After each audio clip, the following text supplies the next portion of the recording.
Lindsay Vonn next to race in Cortina d'Ampezzo.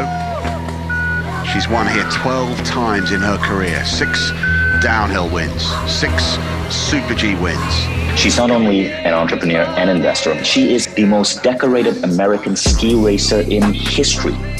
Widely regarded as one of the greatest of all time, holding the women's record of 82 World Cup victories and 3 Olympic gold medals.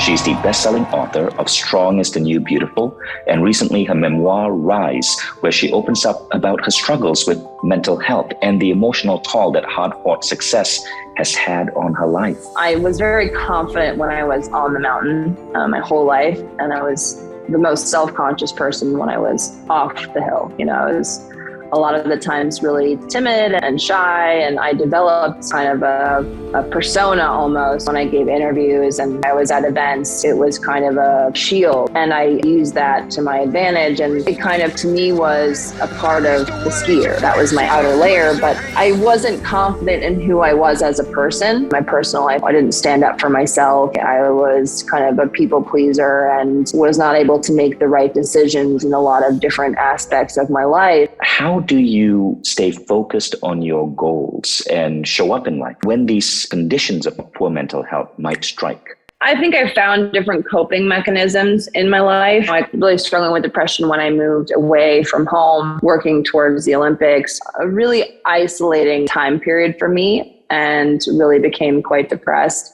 I went to a doctor and I got medication, and that really helped. I also tried to find different ways of coping and what to focus on. And skiing was a really great outlet for me. And in a lot of ways, it was a major crutch for me. And so I used skiing over time in different ways to help me get through things.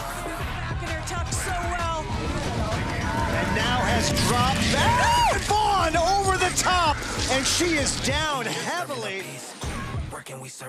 It was good at the time. I think when I retired, it was not so good because I didn't have a crutch anymore and I had to figure it out on my own. That became quite a bit harder. But yeah, I found different ways to manage it. I also used journaling a lot.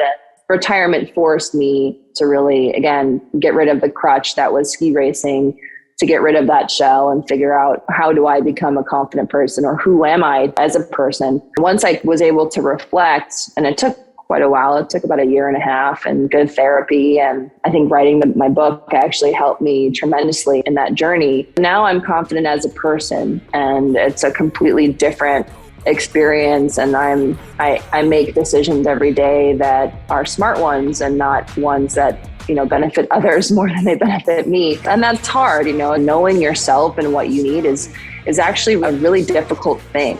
And that's why I think therapy is so important. Self-reflection and internalizing and looking within yourself is something that's oftentimes very difficult to do, but the best thing to do. I love the fact that you're openly talking about seeking therapy. I think it's so important. It used to be such a taboo topic. And right now, all the best people I know in the world, incredible CEOs, all the best people I know in the world are working with a therapist.